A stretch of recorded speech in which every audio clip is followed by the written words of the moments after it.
దత్తరిల్లాలే కేసీఆర్ గారి నినాదం మోడీ గారి గుండెల్లో రగరాలే ఉన్న దత్తరిల్లాలే జై తెలంగాణ జై తెలంగాణ కేసీఆర్ గారి నాయకత్వం కేసీఆర్ గారి నాయకత్వం కేటీఆర్ గారి నాయకత్వం కేటీఆర్ గారి నాయకత్వం నేను ఒక్కటే కోరుతా ఉన్నా అసలు వాస్తవంగా గౌరవ ముఖ్యమంత్రి కేసీఆర్ గారు చేసిన అభివృద్ధి ఈ రాష్ట్రంలోనే ఈ భారతదేశంలోనే ఎక్కడ కూడా గౌరవ ముఖ్యమంత్రి కేసీఆర్ గారు చేసిన అభివృద్ధి ఏ రాష్ట్రంలో కూడా చెయ్యండి మీ అందరు కూడా గుర్తు పెట్టుకోవాలని సందర్భంగా మీ అందరు కూడా తెలియజేస్తా ఉన్నాను వాస్తవంగా ఒక మాట చెప్తా ఉన్నా ఈ కాంగ్రెస్ వాళ్ళు విర్ర వీగుతుంటే నా ఒళ్ళంతా మండుతుంది చిర్రపుల్లు వాగినట్టు ఉన్నది కానీ బిడ్డ కాంగ్రెస్ వాళ్ళకి చెప్తా ఉన్నాం ఏందో మాట్లాడుతున్నాడు ఆయనకు చెప్తా ఉన్నాం ఈ రాబోయే పార్లమెంట్ ఎలక్షన్లో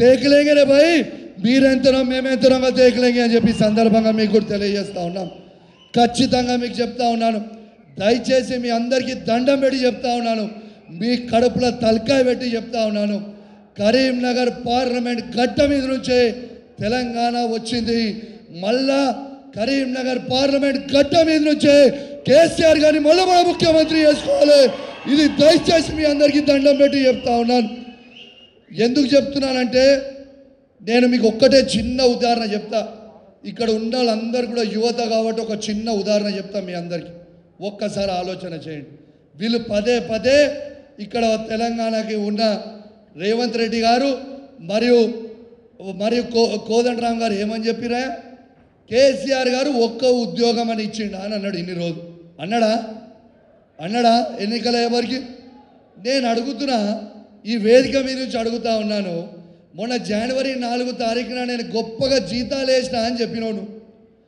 మరి తెలంగాణ కేసీఆర్ గారు ఇచ్చిన ఉద్యోగులకి 1,60,083 మందికి జీతం వేసినవా వేయలేదా ఆయన జీతం వేసిండు అంటే ఆ 1,60,083 ఉద్యోగాలు ఇచ్చిండు కేసీఆర్ అని చెప్పి సందర్భంగా యువతకు అందరు కూడా మీ అందరు కూడా తెలియజేస్తా ఉన్నాం ఈ 1,60,083 కాదు మొత్తము 2,02,635 ఉద్యోగాలు ఇచ్చిండు అందులో 42,000 ఉద్యోగాలు కేవలం కోర్టులో ఆగిపోయినాయి కోర్టు ఎడిషన్ తోటి నేను ఒక్కటే అడుగుతున్నా ఈ చేతగాని దత్తమ్మలను అడుగుతా ఉన్నా ఈ కాంగ్రెస్ బీజేపీ పార్టీ వాళ్ళని అడుగుతా ఉన్నాను మీకు ధైర్యం ఉంటే మీకు దమ్ముంటే మీరు మొగోళ్ళే అయితే కేసీఆర్ గారి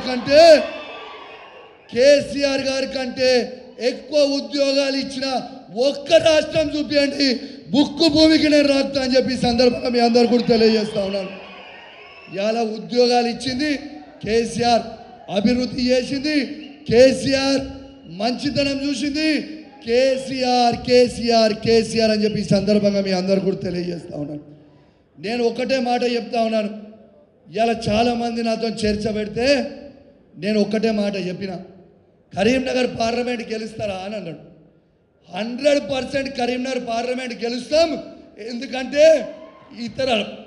ఇతర పార్టీలు 1,00,000 తోని స్టార్ట్ అవుతున్నాయి ఎందుకంటే మన సిరిసిల్ల మన కేటీఆర్ గారు మనకున్నాడు 1,00,000 తో స్టార్ట్ అవుతున్నాయి ఇతర పార్టీలు అనేది మీరు గుర్తుపెట్టుకోవాలని సందర్భంగా మీ అందరు కూడా తెలియజేస్తా ఉన్నాను నేను ఈ వేదిక మీద చెప్పాలన్నా వద్దా నాకు తెలియదు రామనేమని అంటడా లేదా కూడా నాకు తెలియదు కానీ ఒక మాట మాత్రం నేను చెప్పాలనుకున్నా సిరిసిల్ల ప్రజల మీద మాత్రం నేను మాత్రం ఖచ్చితంగా నారాజు ఉన్నా ఎందుకు నారాజు ఉన్నా అని అడుగురి అసలు వాస్తవంగా చెప్తున్నా సిరిసిల్లాన చెయ్యన పని ఏనదన్నా ఉన్నదా అసలు వాడని రోడ్లు ఎన్నో ఉన్నాయి మరి అదే కేటీఆర్ గారికి మీరు 1,00,000 మెజార్టీ ఎందుకు ఇయ్యరు అంటే నేను అడుగుతా ఉన్నానని చెప్పి సందర్భంగా మీ అందరు కూడా తెలియజేస్తా ఉన్నాను మీకు పనులు చేసినాం మీకు రోడ్లు వేసినాం మీకు మోరీలు వేసినాం మీకు ఉద్యోగాలు ఇచ్చినాం పార్కులు చేసినాం జిల్లాలు చేసినాం కలెక్టరేట్ కట్టించినాం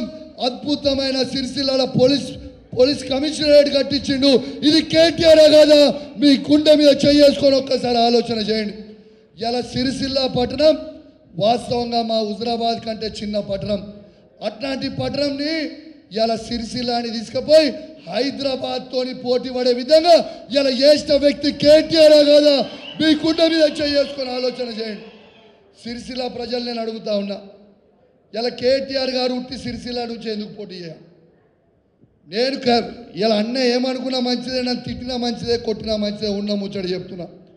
ఇలా సిరిసిల్ల వాళ్ళకి ఒక ముచ్చట, తెలియని ముచ్చట నేను మీకు అందరు కూడా చెప్పాలని నేను చెప్తున్నా. ప్లీజ్ దయచేసి మీరు ఎవ్వరు కూడా ఏమనుకోవద్దు, మీకు దండం పెడుతున్నాం. వాస్తవంగా సిరిసిల్ల ప్రజల్ని, అన్నని సిరిసిల్ల ప్రజలకు తెలియాలి కూడా చెప్తున్నా. కేటీఆర్ గారిని వాస్తవంగా హైదరాబాద్ వాళ్ళందరూ కూడా వచ్చి అన్న మీరు హైదరాబాద్లో చేయండి, సిరిసిల్లలో ఎందుకు చేస్తారని అడిగాడు. కానీ రామన్న ఏం చెప్పిండు తెలుసా? సిరిసిల్ల అంటే నా గుండకాయ, నా ఊపిరి, సిరిసిల్లని ఇష్టపెట్టానన్నాడు. అంటే మీ మీద ఎంత ప్రేమ ఉందో రామన్నకు ఒక్కసారి మీరు ఆలోచించాలని మీ అందరు కూడా విజ్ఞప్తి చేస్తూ, ఖచ్చితంగా ఇలా బీఆర్ఎస్ పార్టీ 1,00,000+ స్టార్ట్ అవుతున్నామని చెప్పి ఈ సందర్భంగా మీ అందరు కూడా తెలియజేస్తూ ఉన్నాం. మీరు అదేవిధంగా ఇంతకుముందు కృష్ణ గారు మాట్లాడినరు, ఇంతకుముందు మన సతీష్ గారు మాట్లాడితే ఏం చెప్పిరా? వాళ్ళు మన సోషల్ మీడియాలో పోస్టులు పెడితే, కేసులు పెడితే నంబర్ ఉన్నది అని చెప్తుండ్రు. ఆ నంబర్ ఉంటే ఉన్నది, ఆ లీగల్ టీం మనం చూసుకుందాం, ఫీల్డ్ మీద మనం చూసుకుందాం. మీకేమైనా అయితే మేమున్నాం, మనకి కేటీఆర్ గారు ఉన్నారు, మనకి కేసీఆర్ గారు ఉన్నారు.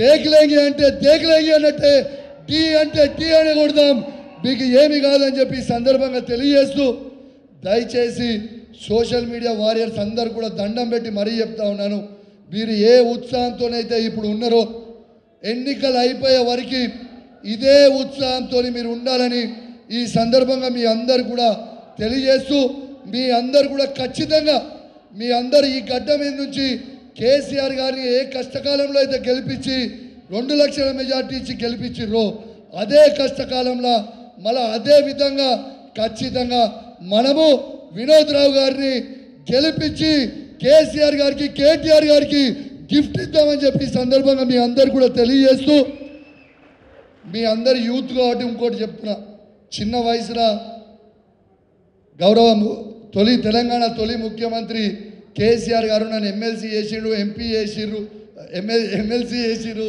విపి చేసిర్రు, ఎమ్మెల్యే చేసిండ్రు.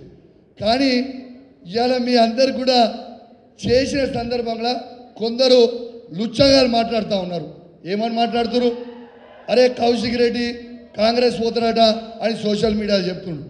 మీ అందరికీ చెప్తున్నా, ప్రమాణం చేసి చెప్తున్నా, ఈ గొంతుల ప్రాణం ఉన్నంత వరకు కేసీఆర్ గారితో, కేటీఆర్ గారితోనే ఉంటుంది తప్పితే ఎవరేమైనా కూడా బయటకు పోయేది లేదు.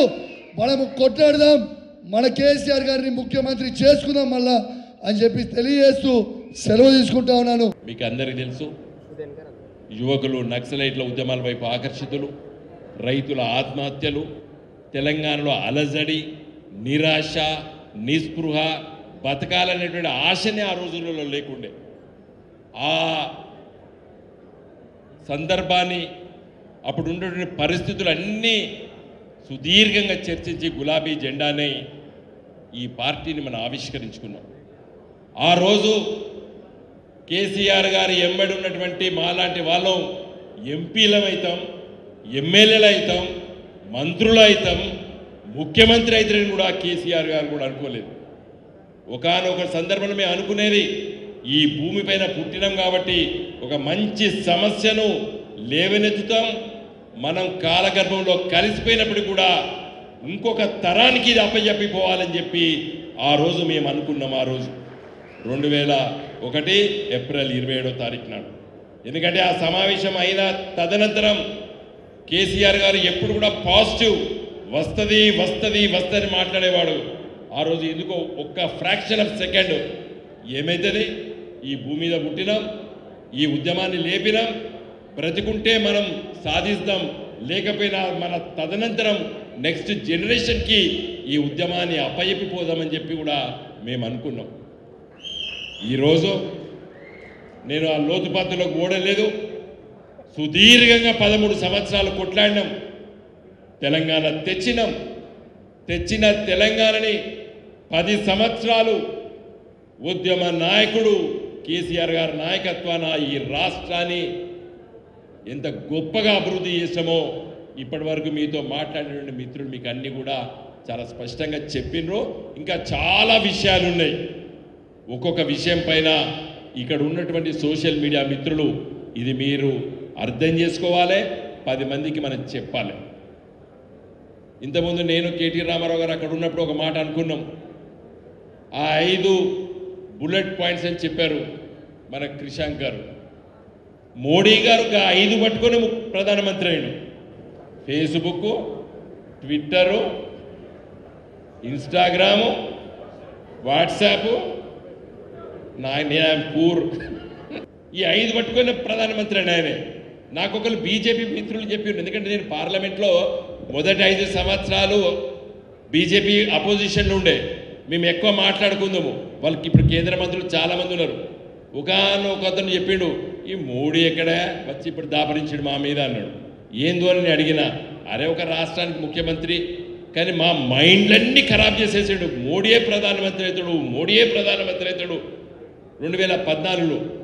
అంటే అంత థాట్ పోలీసింగ్ అంటే మన పైన రుద్దబడ్డది. ఈ దేశంలో ఆ గుజరాత్ మోడల్లో ఎవ్వరికి అర్థం కాదు. కేటీ రామారావు గారు పంచాయతీరాజ్ మంత్రి మొదటిగా 2014లో ఏదో అక్కడ చాలా గొప్పగా ఉంటుందంటే పోయి స్టడీ చేసి వచ్చారు. మన మిషన్ భగీరథలో ఏ గానకు పనికిరాదు. అది మన ముఖ్యమంత్రి గారు ఆలోచన చేసినటువంటి పథకం హర్ ఘర్ జల్ అనేటువంటి ఇప్పుడు పథకం కేంద్ర ప్రభుత్వం పెట్టింది. అవన్నీ నేను మాట్లాడదలుచుకోలేదు. కానీ సోషల్ మీడియా ఒక ప్రాబల్యము, దాని పాత్ర ఎన్నికల రాజకీయాల్లో చాలా ప్రభావం చూపుతున్నది. నేను విద్యార్థి రాజకీయాల్లో ఉన్నప్పుడు మొదటిసారి నేను ఆ రోజు మా పెద్ద మామయ్య రాజేశ్వరరావు గారు సిరిసిల్లలో 78లో కంకి కొడవలి గుర్తు కమ్యూనిస్ట్ పార్టీ గుర్తు పైన పోటీ చేసేటప్పుడు తిరుగుతున్నప్పుడు ఈ జెండాలు పట్టుకరావడం, కట్టెలు చూడడం, కట్టెలకు సూదిలు కట్టడము, వాటిని పట్టుకపోవడము, పెట్టడము, ఆ ఎన్నికల రాజకీయాలు నేను మొదటిసారి చూసినాను. 83లో ఎన్టీ రామారావు వచ్చి చూసిన ఆ రాజకీయాలు చూసినాను. మన పార్టీ పుట్టిన తర్వాత కూడా ఎన్నికల రాజకీయాలు చూశాను.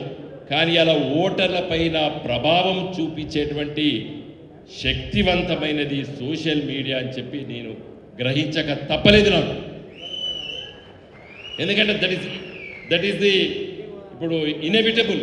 ఇది ఒప్పుకోక తప్పదు. అది ఎవరైనా సోషల్ మీడియాకి దూరంగా ఉంటా అని చెప్తే వాడు మూర్ఖుడుగానే ఉన్నాడు. ఎందుకంటే నేను కూడా అంత పెద్ద ఐటీ సేవీ పర్సన్ కాదు. నాకు ఈ సెల్ ఫోన్ ఉండేది, నాకు చాలా రోజులు ఐఫోన్ ఉన్నది. ఆకుపచ్చది ఎర్రది తప్పితే ఏదో తెలియదు నాకు. ఫోన్ వస్తే ఆకుపచ్చది ఒత్తుడు, ఫోన్ను కడియాలంటే ఎర్రది, ఈ రెండింటికే పరిమితం అవుతుంది నేను. ఇంకా మొన్న 2019లో ఓడిపోయిన తర్వాత మా దోస్తులు అంటారు, అందరికంటే నువ్వే ఎక్కువ యూజ్ చేస్తున్నావు ఏంద్రా వాట్సాప్ అని. ఇప్పుడు ఇంకా నేను ఐ హ్యావ్ టు లెర్న్, నేర్చుకున్నా, ఇంకా నేర్చుకోవాలి.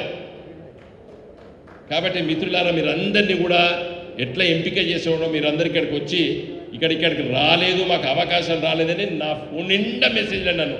కొంతమంది బాధతో, కొంతమంది కారడ్డం ఆడుతూ మేమైతే ఇప్పుడు సరిపోమా, మమ్మల్ని పిలవరా అని కూడా చాలా వచ్చినాయి. వాళ్ళకి మళ్ళీ మెసేజ్ పెడుతున్నా, మీరు పెద్ద లీడర్లు, మనం అందరం పెద్దోళ్ళము, మన పార్టీ లీడర్లము, ఇది యూత్ సోషల్ మీడియా మిత్రులు ఇక్కడికి వచ్చిందని చెప్పడం జరిగింది. ఇక్కడ కూర్చున్నటువంటి ప్రతి మీ అర్హతను పట్టి మీరు తప్పనిసరిగా చాలా గొప్పగా పనిచేస్తారని చెప్పి ఇక్కడ మిమ్మల్ని అందరినీ పిలవడం జరిగింది. ఇలాంటి హాలు 100 నింపొచ్చు ఇవాళ బీఆర్ఎస్ పార్టీ కాదు. ఇవాళ మిమ్మల్ని అందరినీ కూడా సీరియస్గా ఎంపిక చేసుకున్నాం. నేను ఒక్కొక్క మిత్రుని అడుగుతున్నాను. ఇక్కడ మరి 1700 మంది రిజిస్ట్రేషన్ అయ్యారు. మరి అందరు కూడా నేను పేరు అందరు కూడా నేను అందరితో కూడా మీతోని కాన్ఫరెన్స్ కాల్లో మాట్లాడినా, మీ అందరితో కూడా ఏది మా నియోజకవర్గాల నుండి వచ్చిన పేర్లన్నీ అందరితో కూడా నేను కాన్ఫరెన్స్ కాల్ కూడా నేను 10 నిమిషాలు మీతో మాట్లాడడం జరిగింది. ఇప్పుడే కేటీ రామారావు గారు చెప్తున్నారు, మీరు కింది లెవెల్ దాకా పోండి, నేనే మాట్లాడబోతున్నా అని చెప్పిండ్రు కేటీ రామారావు గారు. నేను మాట్లాడబోతున్నాను, అది ఎన్నిసార్లు మాట్లాడతా ఏంది, ఎందుకంటే 17 పార్లమెంట్ నియోజకవర్గాలతో మాట్లాడాలి వారు. కాబట్టి నేను నిత్యము ప్రతి బూత్ ఇన్ఛార్జ్తో సహా నేను ప్రతి సోషల్ మీడియా యాక్టివిస్టులతో నేను రెగ్యులర్గా మాట్లాడబోతున్నానన్నా అది పర్ఫెక్ట్గా తయారు చేయండి అని చెప్పి ఇప్పుడే నాకు వారు సూచనాప్రాయంగా తెలియజేయడం జరిగింది. నేను పాలిటిక్స్, మిగతా రాజకీయాలు, అభివృద్ధి అవన్నీ గురించి మాట్లాడదలుచుకోలేదు. నిజంగా కూడా పార్లమెంట్లో మనం మాట్లాడినటువంటి విషయాలన్నీ కూడా కేవలం అభివృద్ధి గురించేది. నన్ను కూడా అడిగిండు, మీ పార్టీ ఫిలాసఫీ ఏంది, మీ పార్టీ ఐడియాలజీ ఏంది? BJP ideology Hinduism, Congress party ideology స్వాతంత్రం తెచ్చినా చెప్పుకోవడమే. కానీ మీ పార్టీది ఏందని నన్ను అడిగిండు. మేము కేవలం అభివృద్ధి, మానవ జాతి భూమిపై పుట్టినప్పటి నుండి ఆకాంక్షించేది సుఖమైన జీవితం. నేను ఈ రోజు ఉన్నదానికంటే రేపు బాగుండాలి, రేపటి తరం బాగుండాలని చెప్పి ఆలోచన చేసేటువంటి ఏకైక రాజకీయ పార్టీ ఈ దేశంలో ఉన్నదంటే అది మన పార్టీ, మన నాయకుడు కేసీఆర్ గారు. కేసీఆర్ గారు కేవలం అభివృద్ధి ఆకాంక్షించేటువంటి నాయకుడు. అభివృద్ధి తప్పితే వేరే తెలియదు కేసీఆర్ గారికి, వేరే రాజకీయాలు తెలివై. నిజంగా రాజకీయం చేయాలంటే యాదగిరి గుట్ట గంత గొప్పగా కట్టి రాజకీయం చేసిండు ఆ కేసీఆర్ గారు. ప్రజల కోసం ఇచ్చిండు అక్కడ. కాబట్టి మిత్రులారా, దయచేసి నా రిక్వెస్ట్ ఏంటంటే మీరందరూ కూడా చాలా ఇంపార్టెంట్ క్యాడర్ ఇవ్వాల. రేపు మన పార్టీ పార్లమెంట్ ఎన్నికల్లో గెలవడం లోపల మీ పాత్ర చాలా గొప్ప పాత్రగా ఉండబోతుంది. కాబట్టి మీరందరూ కూడా ఈ రోజు నుండి పార్లమెంటు ఎన్నికలు, ఓటు, పోలింగ్ సాయంకాలం 5 గంటల వరకు మీరు కృత నిశ్చయంతో ఉండి సమయం ఇచ్చి మన పార్టీ రాజకీయాలు ఎందుకు గెలవాలి, మన ప్రత్యర్థులైనటువంటి బీజేపీ పార్టీ, కాంగ్రెస్ పార్టీ ఎందుకు ఓడగొట్టాలి అనే విషయాల్ని మీ గ్రామాల్లో, మీ మండల కేంద్రాల్లో, మీ మున్సిపాలిటీలో, మీ మున్సిపల్ కార్పొరేషన్ లోపల పెద్ద ఎత్తున ప్రచారం చేస్తారని చెప్పి నేను ఆకాంక్షిస్తూ మళ్ళొక్కసారి మీరందరూ కూడా గొప్పగా ఇక్కడికి వచ్చినందుకు మీకు అందరికీ కూడా కృతజ్ఞతలు తెలియజేస్తున్నాను.